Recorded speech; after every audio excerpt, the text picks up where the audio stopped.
रिया और कबीर दर्पणों और छायाओं के एक भयानक जंगल से गुजरते हैं। पेड़ कांच की तरह चमकते हैं क्योंकि कबीर हाँफते हैं। रिया, यह जगह बदल रही है।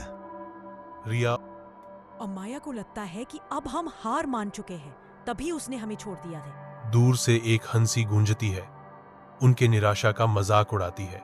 रिया और कबीर खुद को एक भूली हुई कमरे में पाते हैं जो बीते जीवन की गूंजों से घिरा हुआ है।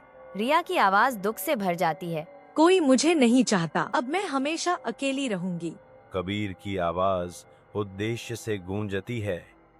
उसकी आत्मा वहां फंस गई शायद। अगर हम उसकी सच्चाई जान ले और उससे माफी मांगे तो वह हमें जाने देगी। अमाया प्रकट होती है, हवा में निलंबित। उसकी आंखें एक अजीब रोशनी से चमक रही हैं। उसकी आवाज दुख और आरोप से गूंजती है। हर कोई मुझे छोड़ गया, तुम भी छोड़ जाओगे। रिया की आवाज तनाव को चीरती है। नहीं अमाया, हम तुम्हें समझते हैं। तुम्हारे साथ जो हुआ वह गलत था, लेकिन हमें जाने दो कृपया। कबीर कहते हैं, उनकी आवाज गंभीर है। हम वादा करते हैं, हम सभी को आपकी कहानी बताएंगे।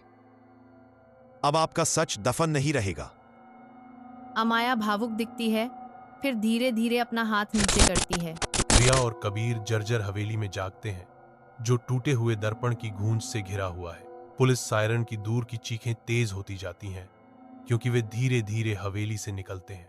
रिया फुसफुसाती है, हम वापस आ गए, सच में।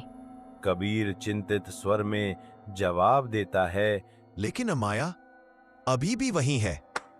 टूटे हुए दर्पण के प्रतिबिंब में अमाया के चेहरे पर एक हल्की मुस्कान दिखाई देती है, फिर गायब हो जाती है।